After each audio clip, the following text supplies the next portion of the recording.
So hi, everybody. My name is Emily Yam. I'm the Director of Learning and Public Engagement here at the Aquarium of the Pacific in Long Beach, California. And we did a project, our project this year, which we called Ocean Farmers. And I think all these presentations have been just so interesting because I love seeing the diversity of projects. Ours is certainly, I think, a little bit different than some of the projects that I've heard so far. So just a quick overview. I want you to meet our team here for the Ocean Farmers project. Long Beach, where the Aquarium of the Pacific is located right outside of Los Angeles. We are anywhere from 30 to 2 hours outside of Los Angeles, depending on traffic. And we partnered with some regional partners here, including an in-house group called Seafood for the Future. That's our sustainable seafood office. Let me see if I can tinker with my audio a little bit. We have the USC Sea Grant office. USC Sea Grant is one of the network of Sea Grant offices, but in particular with USC Sea Grant, they are looking at sort of how coastal and densely populated communities operate, on these busy coastlines. So it's a little bit different than some of the other sort of Sea Grant offices you might be familiar with. And then our last partner here, not last but not least, was a new partnership for us. It was Holdfast Aquaculture, which is a startup here in LA, and they do both oyster aquaculture and seaweed aquaculture from the seed perspective. So they are a seed organization.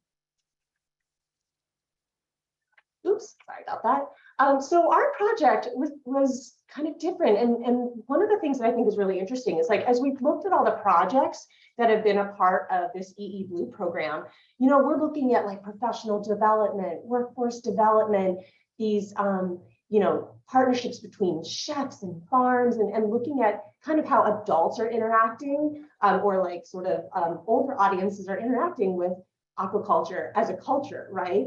And one of the things that struck us is, like, there is an opportunity to start looking at younger audiences. So we actually proposed a project where we could use action research to develop and test an interactive for very young learners. We sort of proposed it as ages 3 to 8. It actually turned out to be a much wider range. But the thing that really struck us is kids love to play. It helps them explore new ideas. It's an opportunity for our staff to do something a little bit different. And the other thing that sort of stuck in our mind was little kids know what farms are, right? Like, that's part of like the childhood zeitgeist, right? Like thinking about like playing with tractors or learning about all those types of things. And so we started sort of with that. And we ended up actually testing 2 separate activities. One was sort of like a free play sorting activity. We actually left it up to our facilitators and to our learners to sort of feel out the ways that they wanted to engage. And we just happened to put out a bunch of stuff, bunch of fun toy-like objects that learners could play with. The second activity that we did was actually dressing an ocean farmer. So of the pictures that you can see here on my slides, the top is showing you some of the objects that we had for the sorting, and then the bottom is showing some sort of finalized ocean farmers. The other key thing was this was an opportunity for us to do some staff capacity building for our interpretive staff. So we have 2 tracks of informal educators here, some that teach in more structured settings, like our classroom programs and field trips and things like that. But we also have a bunch of folks that teach in unstructured settings, right? And these are folks that engage people in conversations at touch pools and on the floor and on microphone and through animal encounters, right?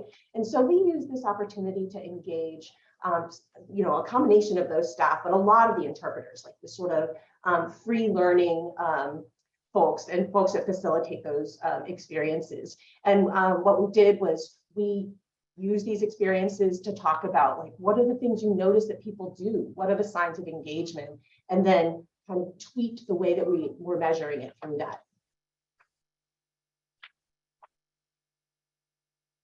So with the sorting activity, we had 14 educators that led 165 engagements. And you can see the average length of engagement was a little over 4 minutes, which in kid time at a busy public aquarium with 1,000,000 gallons of water and lots of animals is like an ice age, actually. It's actually really, really long, which we thought was so interesting. We had 570 total participants, including 296 kids. I show the age distribution here. This is apparent ages. We actually collected a lot of different data. And I am happy to share like the data sheet and sort of the ways that we built capacity for our staff. But you can see that most of the learners that came through appear to be between 4 and 6 years old. So the very beginning of school age or sort of preschool age. Although you will also notice that our staff did not report or indicate any age about a third of the time, a little less than a third of the time. We learned from this that it turns out if you have people guess the age, you should require it, and it's okay if they're wrong, because the ballpark between, I think our team was just worried about, what if I guess their age wrong? It's like, it is okay. I just want to know if it is a 2-year-old that doesn't talk or a 12-year-old. I just need to know the difference. But we got past that after sort of that first initial round. What we learned through this, and what my team learned, was that in about half the engagements, learners were talking about things they already knew. So they knew what a tractor was, and then we'd show them like the boat, right? And so they're sort of connecting it to other things and it's being able to express it with us. And then in about half the engagements also, the learner actually was with another adult or another guiding learner, like an older sibling or somebody who also was like, oh, remember this? Or, oh, you have one of these at home, right? Like talking about the toys and engaging it to another experience or something they've had. About 36% of our learners also stacked objects. They actually, one of the top things that they ended up doing, and I don't remember the exact percentage, but we would get the play vegetables we had would be stuffed into the tractor because that's what they wanted to do. And this was not on any prompting on our half, but it was just kind of interesting to note the ways that they grouped them and understood what was happening, putting the anchor on the boat and things like that. About a quarter of learners wanted to try on some of the objects, putting the goggles up to their face. A lot of them put the goggles up to their face, and they were like pretending they were walking with the fins and things like that. And some small portion of them, but I think still pretty interesting, 18% of them, of the learners actually collaborated with other kids. Sometimes they were kids they knew, sometimes they were kids that were just also playing with the objects. So it was really interesting for us to just see the connections that could be made when you are talking about like a really familiar topic like farming, and then trying to extend it just a little bit to ocean farming and saying like, well, just like there's farming on land, there's farming in the ocean, right? And so we try to introduce that.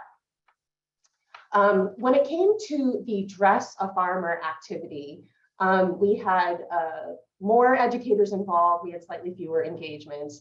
This was long, of course, because it was essentially a craft activity, but we put a bunch of different pre-cut objects out. So we had cut out the sort of gingerbread shape and added a ton of extra things like that we sort of associated with different types of farming. And we asked kids like, here's an ocean farmer, why don't you dress it? And then a part way into the interaction, our educators would ask them, if you were an ocean farmer, what would you need, right? So they let them sort of create a little bit and then sort of like try to add a short intervention. We actually had about the same age range of kids participate. So the bulk were like sort of early childhood learners, 4 to 6 years old. Although we did have some really tinies. The really tinies, oftentimes the parent was like having a good time and sort of leading that. And we did have some of the older kids stop by as well. We had a couple of adults. They didn't make this graph, but it was like 2 or 3. And some interesting findings, sort of emergent findings from that was a lot of parents were very involved with this particular one, where they weren't with our sorting. Like with the sorting, they were sort of like occasionally would pop in and out, and they might prompt something like, oh, remember at grandma's you did this, right? But here, the accompanying adults, whether they be chaperones, aunties, uncles, parents, or family friends or anything like that. A lot of them were actually really engaged. And in fact, a lot of them even revoiced words like ocean farmer, right? Like they were processing it at the same time. And a fair number of them were talking to each other too, or would get other learners to come over. One of the other interesting things we tried to do is when they created their ocean farmer, the next thing we actually asked them was, oh, tell me about your farmer, right? And we had all of our educators do this. Tell me a little bit about your farmer. Is this you? Is this someone else? And we sort of wrote down the data too associated with that. And it's interesting that some learners did it as a self-portrait. Some of them did it as what appeared to be a land farmer. Very few of them actually identified like a lab scientist, but a couple of them did. And many actually put diver. That might actually be an artifact of like, they hear the word ocean and so they think about divers. Ocean farmers as a whole reached a lot of participants, and we're really excited about that. One of the outputs that we created is an activity guide. It includes the write-ups for the 2 activities, which are relatively simple activities, but it's literally written so that someone who wants to try something like this at a booth or anything like that could pick it up, read it, and do it. We have a coaching guide too for like folks like me who are managers and can help coach other staff into it. That's especially critical if you're really interested in helping your staff think more evaluatively about like, what are the indicators of learning that we have? And we have a broad overview of our results too, which I've also shared here. I will say we're also just getting started. In terms of things that we learned and opportunities that we have, we, similar to all of you, we know that the pandemic sort of changed the way we had to be flexible and responsive. We tested this in a time when the very youngest learners were not eligible for vaccines. You're in really close proximity with little kids. And so that was a challenge. And of course, all of our partners are really busy, but we really loved collaborating in sort of a new umbrella with new partners and learning and growing together. We are going to be also releasing a video series that's not actually based on this. It's also named Ocean Farmers, but it's more broad about ocean farming on PBS Learning Media. That's grant supported by another project. We're going to be retooling the Aquarium's aquaculture education website. And then we have another grant funded project, which is about aquaculture, developing an aquaculture messaging framework. So what are the things that people know and believe about aquaculture, seaweed aquaculture in particular, and how can we help just talk about those messages in effective ways? So that is a little bit about our project. I want to thank everybody for taking time to listen, and I'd love to get some questions. Thank you, Emily. I'm looking forward to seeing you at NMEA this year. If anyone has questions for Emily, I see some of the rest of her team is on here too for the project. So feel free to ask some questions. We have about 5 minutes left. Also, I do want to do a quick shout out because I see Linda Chilton here, and she was one of our project partners.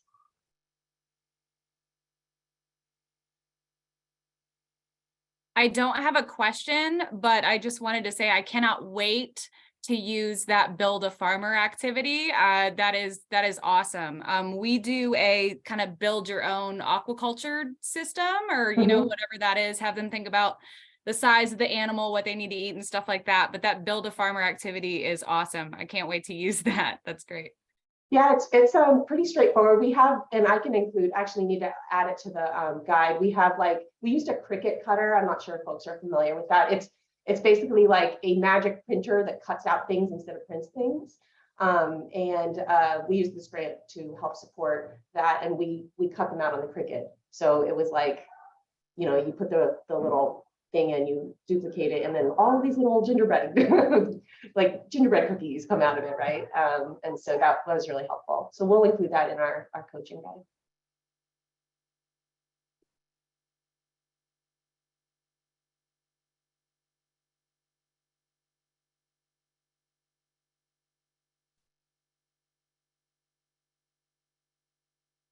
I'm curious, Emily, you mentioned the revamp of the education website. Will you include some of these toolkits on that website, or is that the plan? Yeah, I think we're looking at, we're sort of redoing different chunks of our website on an ongoing basis, because Seafood for the Future is going to be looking different and is going under the umbrella of conservation education. We're sort of retooling all that, but we want to make the products of it easier, like so that it's not just a place where you can find facts, but it's a place where you can also find resources that are helpful for all of us as we sort of navigate aquaculture. Right, like there's so much opportunity when it comes to public attitude and you know, this great discussion across these projects about like social license, right? Like there's so much opportunity there, and we want to organize some of our stuff just sort of based on what we know about that. Awesome. So Amalia was wondering, she mentioned such a fun and impactful project. Thank you, Emily. Curious if guides are available in Spanish. Would love to share this with their partners. It is not currently available in Spanish, but we have folks in our team who translate into Spanish, and then we have community partners that can also translate into Khmer if that is another need. So I'm happy to have it translated.